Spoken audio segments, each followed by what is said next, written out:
इस कहानी में आप ऐसे फैमिली से मिलोगे जो एंड होते होते आपको कुछ नया सिखा जाएगी। ये एक मलयालम मूवी है जिसका नाम फेलिमी है। तो चलिए कहानी आगे बढ़ाते हैं। मूवी की शुरुआत होती है एक ओल्ड मैन से। इस ओल्ड मैन का नाम जनार्दन होता है। वो ट्रेन टिकट खरीद कर ट्रेन पकड़ने जा रहा होता है, तभी उसे उसका पोता अभी ढूंढ लेता है। अभी किसी को कॉल पर कहता है कि दादाजी मिल गए हैं। अभी अपनी दादा से कहता है ये तीसरी बार है जब आप घर से भागी हो। अभी का दादा अभी से पूछता है कि तुम्हारी प्रॉब्लम क्या है, मुझे अकेला क्यों नहीं छोड़ देती, मैं अकेला जाकर आ सकता हूँ, तुम घर जाओ। अभी नहीं मानता और अपनी दादा को साथ लेकर घर जाता है। अभी अपनी माँ रीमा के पास आता है। रीमा प्रिंटिंग फैक्ट्री में काम करती है। अभी अपनी माँ से 200 रुपये मांगता है। रीमा अभी से पूछती है कि तुम्हें पैसे क्यों चाहिए। अभी अपनी माँ से कहता है कि मुझे ऑटो वाले को देनी है। अभी अपनी माँ से कहता है कि अच्छा हुआ मैंने टाइम पर दादाजी को देख लिया था, नहीं तो वो अकेले ही निकल जाती। ईमा अभी को पैसे दे देती है। अभी अपनी दादा को लेकर अपने बड़े भाई अनु के पास जाता है। अनु एक डबिंग आर्टिस्ट होता है। अनु अपनी दादाजी से पूछता है कि आप इतना तैयार होकर कहाँ जा रही थी। जहाँ जाना हो आप हमें बता दो, हम आपको लेकर जाएंगी। जनार्दन अनु से कहता है कि तुम झूठी बातें करती रहती हो। अभी अनु से भी पैसे मांगता है और कहता है कि ऑटो वाले को देनी है। अनु अभी को पैसे दे देता है। आगे हम देखते हैं कि अभी अपने दादाजी को लेकर घर आता है। अभी अपने ही दादाजी से ऑटो का किराया मांगता है। अभी का दादा कहता है कि मेरे पास पैसे नहीं है। अभी अपने दादाजी से कहता है कि आपके पास पैसे कैसे नहीं है, काशी जाने के लिए तो आपके पास पैसे थे ना। अभी जबरदस्ती अपने दादाजी की पॉकेट से पैसे निकाल लेता है और ऑटो वाले को दे देता है। आगे हम देखते हैं कि अभी के पिता जो कि टीवी देखते हुए सो रहे होते हैं। अभी अपने पापा को उठाता है और कहता है कि दादाजी हमें बिना बताए काशी जा रही थी, मैं उनको रेलवे स्टेशन से लेकर आया हूँ। चंद्रन अपने पिता से कहता है कि आप 3 बार घर से भाग चुके हैं, अब बड़े हैं तो इसका मतलब ये नहीं है कि आप कुछ भी करेंगे। आगे हम देखते हैं कि चंद्रन अपनी फ्रेंड चाकू को सार्टिंग करता है और काम नहीं करता। दूसरी तरफ रीमा और अनु मेहनत करती हैं, उनके घर की हालत ठीक नहीं होती। आगे हम देखते हैं कि अभी की गर्लफ्रेंड उसे बुक्स देती है और कहती है कि इनका यूज करो, अगर तुम मेरे साथ अब्रॉड आना चाहते हो तो 6 महीने में वहाँ आ जाना, नहीं तो हमारा रिश्ता खत्म। अभी अपनी गर्लफ्रेंड से कहता है कि मैं कल तुम्हें एयरपोर्ट छोड़ने आऊंगा। अभी की गर्लफ्रेंड मना करती है। आगे हम देखते हैं कि जनार्दन का एक फ्रेंड होता है जो व्हील चेयर पर होता है। वो जनार्दन से पूछता है कि तुम फिर से पकड़े गए। जनार्दन अपने फ्रेंड से कहता है कि रीमा की फ्रेंड ने मुझे ट्रेन टिकट खरीदते हुए देख लिया था, उसी ने सबको बताया होगा।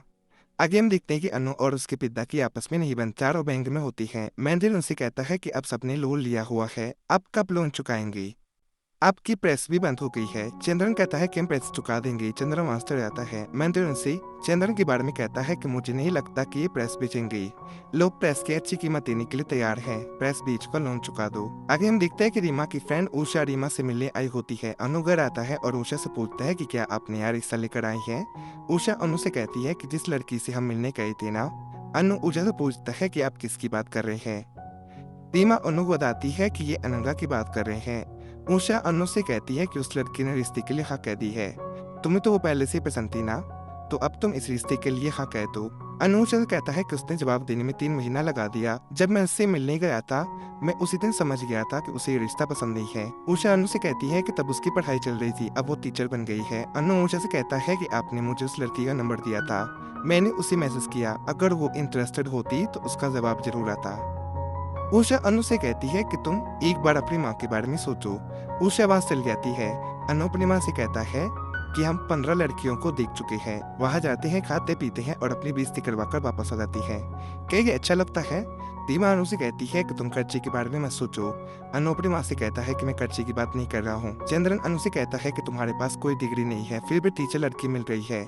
अनु कहता है कि मुझे टीचर लड़की नहीं चाहिए, मैं घर का खर्चा चला रहा हूँ ना, हर रोज काम पर जाता हूँ, दूसरों की तरह पीकर घर में पड़ा नहीं रहता हूँ। रीमा अनु से कहती है कि उस वक्त तुम्हें वो लड़की पसंद थी ना, इसमें क्या प्रॉब्लम है अगर उससे 3 महीने बाद हाँ की तो, वो इतना कह रहे हैं तो एक बार मिलकर आती है। आगे हम देखते हैं कि रीमा अनु से कहती है कि तुमने अपना जवाब नहीं दिया। अनु अपनी माँ से कहता है कि उन्होंने जवाब देने में इतना टाइम लगाया तो मैं भी अपना टाइम लूंगा ही ना। आगे हम देखते हैं कि अनु को अनंगा का एक ऑडियो मैसेज आता है जिसमें अनंगा अनु से कहती है कि जब तुम्हारे यहाँ से रिश्ता आया था तब मैं शादी के लिए तैयार नहीं थी, अब मैं शादी के लिए तैयार हूँ। मैंने पहले रिप्लाई नहीं किया, उसके लिए कोई नाराजगी मत रखना। अनु खुश रहता है और अनंगा को रिप्लाई करता है। फिर उन दोनों में बातें होने लग जाती है। अनु अनंगा से मिलने उसके स्कूल जाता है। अनु रिश्ते के लिए हाँ कह देता है। आगे हम देखते हैं कि अनु अपनी दादाजी से कहता है कि एक बार मेरी शादी हो जाए, मैं आपको काशी घुमाने ले जाऊंगा। अनंगा ने बताया कि काशी में बहुत अच्छी जगह है घूमने के लिए, मैं आपको राजा की तरह वहां ले जाऊंगा। आगे हम देखते हैं कि अनु को एक लड़का घूर रहा होता है। अनु अपने फ्रेंड के साथ जा रहा होता है। वही लड़का अनु को फॉलो करता है। तभी उस लड़के का एक्सीडेंट हो जाता है। अनु अपने फ्रेंड से कहता है कि वो मुझे बहुत टाइम से खो रहा था। आगे हम देखते हैं कि अनु और अनंगा की एंगेजमेंट हो रही होती है। तभी वो लड़का जो अनु को गुस्से से खो रहा था वो वहां आ जाता है। वो लड़का अनंगा को थप्पड़ मारता है। वो लड़का अनु से कहता है कि मैं की शादी नहीं होने दूंगा, अनंगा मेरी है, मैं इसे 5 महीने से प्यार करता हूँ। अभी उस लड़के को पंच करता है और वो लड़का बेहोश हो जाता है। आगे हम देखते हैं कि उस लड़के को पुलिस अरेस्ट कर लेती है और अनु की फैमिली को उस लड़के के खिलाफ कंप्लेंट करने के लिए कहती है। अनु दुखी होकर वहाँ से चला जाता है। आगे हम देखते हैं कि अनु दुखी हो जाता है और अनंगा के नंबर को ब्लॉक कर देता है। कुछ दिन बाद अनंगा अनु से मिलने आती है और पूछती है कि अगर कोई 5 महीने बात करे तो क्या उससे रिलेशनशिप कहती है, इसीलिए मैंने तुम्हें ये बताना जरूर नहीं समझा। लगा था कि तुम कॉल करोगी, मैंने तुम्हें कितनी बार कॉल किया पर तुमने मेरा कॉल नहीं उठाया।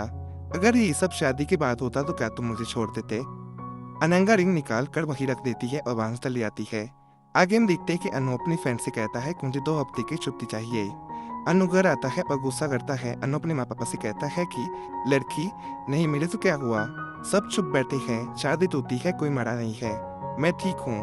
तभी चंद्रन का फ्रेंड चाकू जनार्दन को घर लेकर आता है पर कहता है कि इनको रोड पर देखा, वहाँ से इनको पकड़ कर लाया हूँ। जनार्दन अपने रूम में चला जाता है। अनु अपने माँ पापा से कहता है कि आपने कभी दूसरे की इच्छा जानने की कोशिश की है। दादाजी कब से काशी जाना चाहते हैं, किसी ने उनके बारे में नहीं सोचा। जनार्दन अनु से पूछता है कि क्या तुमने कभी मेरे बारे में सोचा है। अनु कहता है कि मैं आपको काशी घुमाने ले जाऊंगा, मैंने 2 हफ्ते की छुट्टी ली है। टीमा अनु से कहती है कि शादी टूटने के बाद काशी जाना ठीक नहीं होगा। अनु कहता है कि मैं शादी टूटने की वजह से नहीं जा रहा हूँ, मैं बिल्कुल ठीक हूँ। दादाजी की इच्छा है काशी जाने की, कम से कम वो तो पूरी करूं। अनु सबसे कहता है कि मैं सबकी टिकट बुक कर रहा हूं, जिसे आना है वो आ सकता है। आगे हम देखते हैं कि रीमा चंद्रन से कहती है कि हम भी अनु के साथ काशी चलते हैं। चंद्रन रीमा से कहता है कि मैं नहीं जाऊंगा। आगे हम देखते हैं कि अभी के पीछे कुछ लड़के पड़े होते हैं। अभी घर भागते हुए आता है। चंद्रन देखता है कि अभी के पीछे कुछ लड़के उसका पीछा करते हुए आ रहे हैं। अभी घर आता है, अपना सामान पैक करता है। अभी अपनी फ्रेंड को कॉल करता है और कहता है कि उनको मेरे घर के बारे में पता चल चुका है, मुझे कुछ दिन के लिए कहीं जाकर छिपना होगा। तभी अनु अभी से मिलने आता है। अनु अभी से कहता है कि मैं दादाजी को लेकर काशी जा रहा हूँ, क्या तुम्हें साथ आना है। अभी मान जाता है। इधर चंद्रन भी काशी जाने के लिए मान जाता है और अपनी फ्रेंड चाकू से पैसे उधार लेता है। आगे हम देखते हैं कि जनार्दन अपनी फ्रेंड को बताता है कि मैं सबके साथ काशी जा रहा हूँ। जनार्दन का फ्रेंड कहता है कि तुम मुझे करना, मैं तो नहीं जा सकता, पर तुम इंजॉय करना। आगे हम देखते हैं कि वो सब ट्रेन में होती है। रात के टाइम ट्रेन एक स्टेशन पर रुकती है। चंद्रन चाय पीने के लिए ट्रेन से उतर जाता है। उसे एक बच्चा मिलता है जिससे वो चाय लेता है। चंद्रन को चाय अच्छी नहीं लगती और वो चाय को फेंक देता है। चंद्रन फिर उस बच्चे से कॉफी लेता है। कॉफी अच्छी होती है। चंद्रन उस बच्चे को सिर्फ कॉफी के पैसे देने के लिए तैयार होता है। चंद्रन पैसे देता है और बचे हुए पैसे वापस मांगता है। वो बच्चा पैसे लेकर भाग जाता है। चंद्रन उस बच्चे के पीछे भागता है। इतने में ट्रेन चलने लगती है। रीमा चंद्रन को देख लेती है और उसे ट्रेन पकड़ने के लिए कहती है। चंद्रन ट्रेन पकड़ने की कोशिश करता है। इन सब में वो रीमा को भी नीचे खींच लेता है।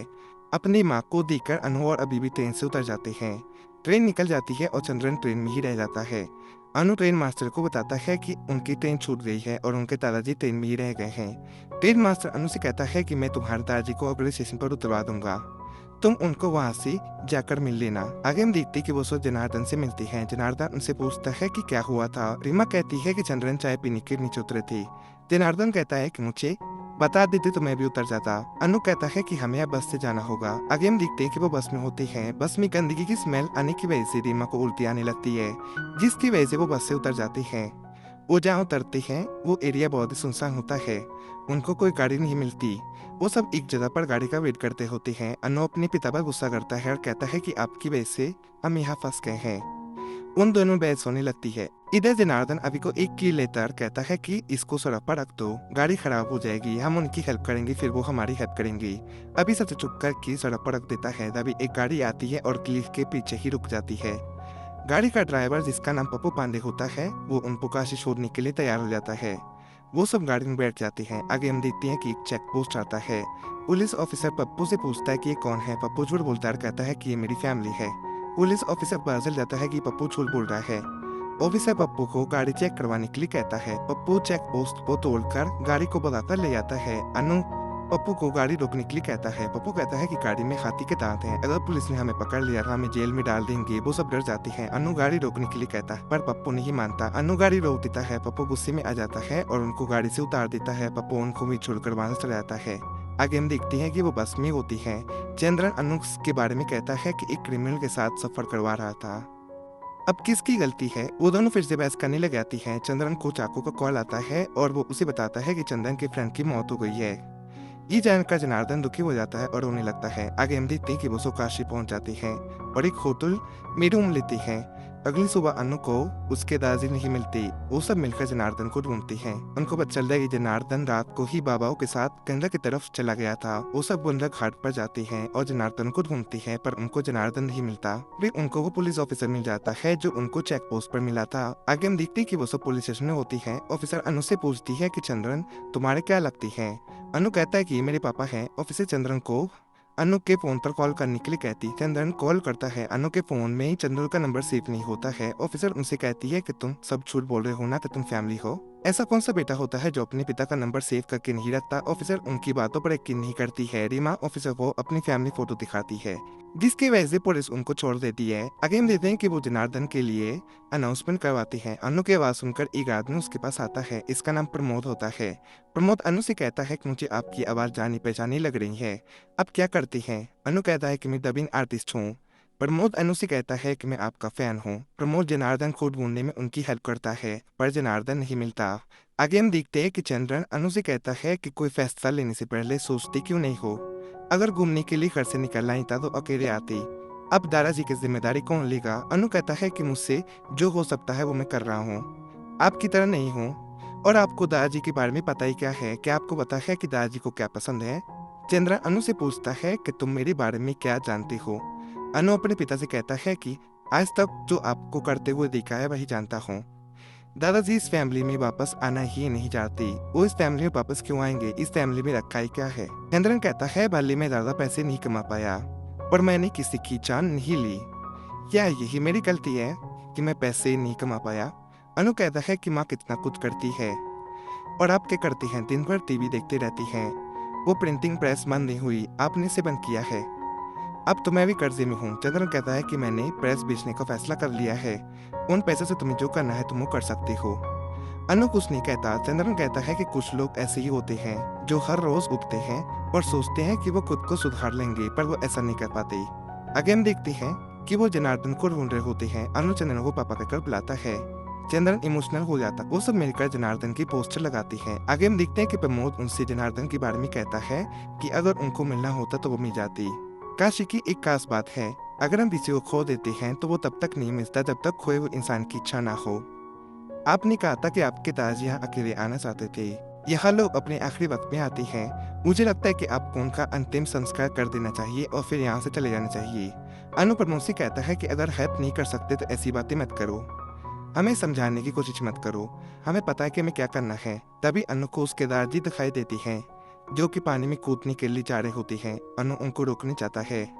इतने में अनु की आंख खुल जाती है और ये अनु का सपना होता है। आगे हम देखते हैं कि अनु अपने दादाजी की फोटो को लेकर शमशान घाट जाता है। अनु वहां पर एक आदमी को अपनी दादाजी की फोटो दिखाता है, पूछता है कि क्या आपने इनको देखा है?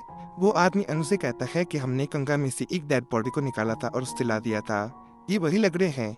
अनु को एक चप्पल मिलती है और वो चप्पल जनार्दन की होती है। अनु दुखी हो जाता है और रोता है। दूसरी तरफ हम देखते हैं कि जनार्दन जिंदा होता है और अपने घर पहुंच जाता है। इधर अनु अपनी फैमिली को दादाजी की मौत की खबर के बारे में बताता है। वो सब रोती है। आगे हम देखते हैं कि वो सब मिलकर जनार्दन का अंतिम संस्कार कर देती है। चंद्रन को चाकू का कॉल आता है। अनु कॉल उठाता है। चाकू अनु बताता है कि तुम्हारे दादाजी यहाँ आ गए हैं। अनु अपने पिता को बताता है कि दादाजी घर पहुंच गए हैं और वह जिंदा है। आगे हम देखते हैं कि वो सब वापस आ रही होती हैं। चंद्रन अनु से पूछता है कि तुम्हारी अकल तब कहाँ गई थी? किसी की चप्पल को देखकर तुमने मान लिया कि वो तुम्हारे दादाजी हैं? अनु अपने पिता से कहता है कि आप खुद चेक कर लेती, वो चप्पल दादाजी की चप्पल जैसी थी। चंद्रन अनु से पूछता है कि क्या तुम्हारे दादाजी ही हैं जो वैसी चप्पल पहनते हैं? अभी कहता है कि सब एंगेजमेंट टूटने की वजह से हुआ है। अनु कहता है कि अनंगा की उस पर कोई गलती नहीं थी, वो गुंडा उसके पीछे पड़ा था, वो कोई रिश्ता तोड़े न था। हमें भी कुछ चीज़ों को समझना होगा। रीमा अनु से कहती है कि हमें नहीं, तुम्हें समझना होगा। मैंने कॉल करके से बात की थी, उसने कहा कि अदर लोग एक दूसरे को नहीं समझ सकते तो साथ में नहीं रहना चाहिए। अनु अनंगा का नंबर अनब्लॉक कर देता है। आगे हम देखते हैं कि वो घर पहुंचते हैं। उनको जनार्दन घर पर नहीं मिलता। जनार्दन की फ्रेंड का बेटा उल्लू बताता है कि मेरे पापा और जनार्दन अंकल साथ में काशी जाने के बारे में सोच रहे थे।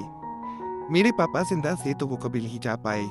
थोड़ी सी राख मैंने जनार्दन अंकल को दे दी। वो राख लेकर अभी रेलवे स्टेशन की तरफ गए हैं। आगे हम देखते हैं कि वो सब जनार्दन को ढूंढ लेते हैं। अनु अपने दादाजी से पूछता है कि ये सब क्या है, आते वक्त हमको बताकर आना चाहिए था ना, हमें कितनी चिंता हो रही थी। जनार्दन कहता है कि आते वक्त मेरा दिमाग ठीक से काम नहीं कर रहा था, इसलिए मैं बिना बताए आ गया।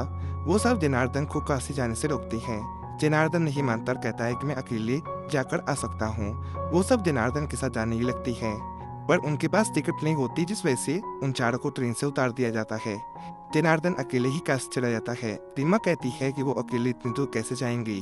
अनु कहता है कि सिर्फ दादाजी हैं जो इतनी दूर अकेले जाकर वापस आ सकते हैं। इंद्रन कहता है कि इस बार उनको ठीक से सफर कर लेने दो। इसके साथ ये मूवी यहीं खत्म हो जाती है। आपको ये मूवी कैसी लगी और नेक्स्ट आप कौन सी मूवी की एक्सपेक्टेशन चाहती हैं, कमेंट बॉक्स में हमें जरूर बताइएगा।